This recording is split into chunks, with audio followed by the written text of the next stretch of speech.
एक व्यक्ति को फोन कर रहा है और कहता है कि मैं स्टेट बैंक से बोल रहा हूं और आपका एटीएम और चेकबुक आ चुकी है, तो आप अपने एटीएम और चेकबुक को आकर के ब्रांच से ले जाइए।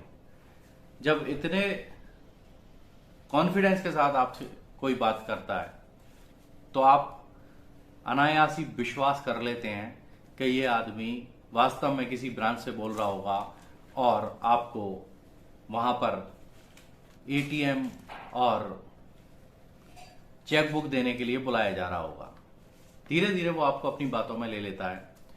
इसके बाद वो आपको बोलता है कि आप उसका नंबर सेव कर लीजिए अपने मोबाइल में। आप उसकी बात मान करके उसका मोबाइल नंबर सेव कर लेते हैं, क्योंकि आपको लगता है कि जो अधिकारी वहां से बात कर रहा है बैंक का, वो एक रिलायबल सोर्स है। कभी फर्दर कोई कन्वर्सेशन करना है, कोई बातचीत करनी है, तो उसके लिए आपको एक सोर्स मिल जाता है, तो आप आसानी से उसका नंबर भी सेव कर लेते हैं। इसके बाद वो व्यक्ति आपको एक लिंक भेजता है और ये कहता है इस लिंक से एक सॉफ्टवेयर को इंस्टॉल कर लीजिए, जिससे हमारे बैंक के साथ आपकी कनेक्टिविटी रहेगी और आपको जब भी कोई भी डॉक्यूमेंट एक्सेस करना है आप आसानी से एक्सेस कर सकते हैं। आप जैसे ही उस लिंक को क्लिक करते हैं तो आप प्ले स्टोर पर पहुंच जाते हैं और प्ले स्टोर पर एनी डेस्क रिमोट करके एक सॉफ्टवेयर इंस्टॉल करने के लिए वो फ्रॉड आपसे कहता है। जो व्यक्ति अभी तक एसबीआई का मैनेजर या एसबीआई का स्टाफ था, वो फ्रॉड है।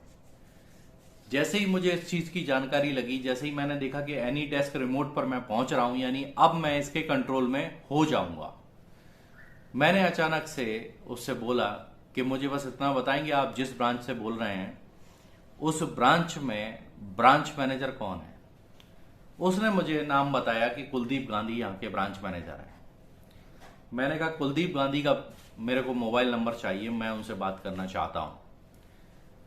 उसके बाद वो कहता है कि अगर आपको तकलीफ है तो आप फोन बंद कर दीजिए, मैं उनका नंबर आपको नहीं दे सकता।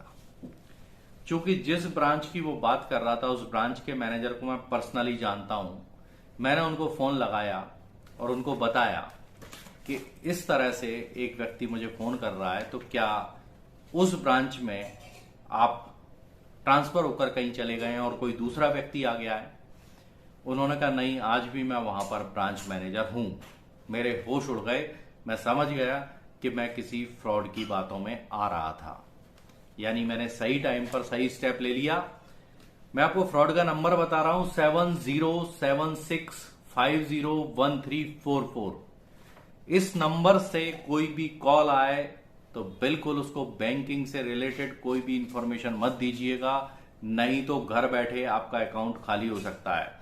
ये तो एक नमूना मात्र है, बहुत सारे ऐसे मोबाइल नंबर हो सकते हैं जिसमें ऐसे फ्रॉड बैठे हैं और काम कर रहे हैं। लगातार आपकी जानकारियां कलेक्ट कर रहे हैं, आपका डेटा कलेक्ट कर रहे हैं। इसलिए मैं ये भी कहता हूं थर्ड पार्टी ऐप को कभी भी डाउनलोड ना करें, अपने मोबाइल में मौज मस्ती के लिए भी ना करें। अगर आप उससे पैसों का ट्रांजैक्शन करते हैं तो, और आपका आधार कार्ड, आपकी बैंक की डिटेल्स, बहुत सारी चीजें अगर आपने मोबाइल के अंदर रखी हुई हैं, तो उस व्यक्ति की बातों में ना आए जो इस तरह से आपको किसी और सॉफ्टवेयर को इंस्टॉल करने के लिए कहता। अगर ये चीज किसी ऐसे व्यक्ति के साथ में होती जिसको कोई जानकारी नहीं है, वो बेचारा अनायासी फंस जाता और उसके पूरे पैसे लूट लिए जाते।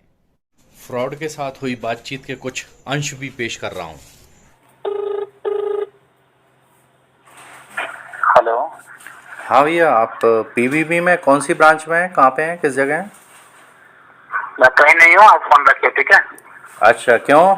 जानकारी लग गई तो मिर्ची लग गई क्या, है ना? अरे ऐसे काम करने से अच्छा है कुछ मेहनत के काम करो, है? करके देखो, पता चल जाएगा। मेहनत है नहीं, करके देखो, समझ में आएगी। नहीं तो मेहनत तो हम कर ही रहे हैं, लेकिन तुम जैसे लोगों के लिए थोड़ी कर रहे हैं कि मेहनत करें हम और पैसे ले जाओ तुम, हैं?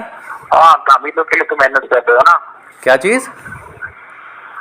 हम ही लोग के लिए मेहनत करते हो ना। हाँ, तो तू मतलब जो पीबीबी ब्रांच में बता रहा है अपने आप को, लिंक भेज रहा है एनी डेस्क रिमोट की और चूतिया बना रहा है, मतलब मोबाइल को हैक करने की कोशिश कर रहा है, मतलब ये हाँ सब जी। ठीक है? हम्म, तो अपना लोकेशन बता ना। चलो ठीक है, जिस दिन सामने मिलूंगा ना दिखा दूंगा उस दिन कौन हो। हाँ बता देना। ठीक है, बता देना, कोई टेंशन नहीं है। चलो ठीक है।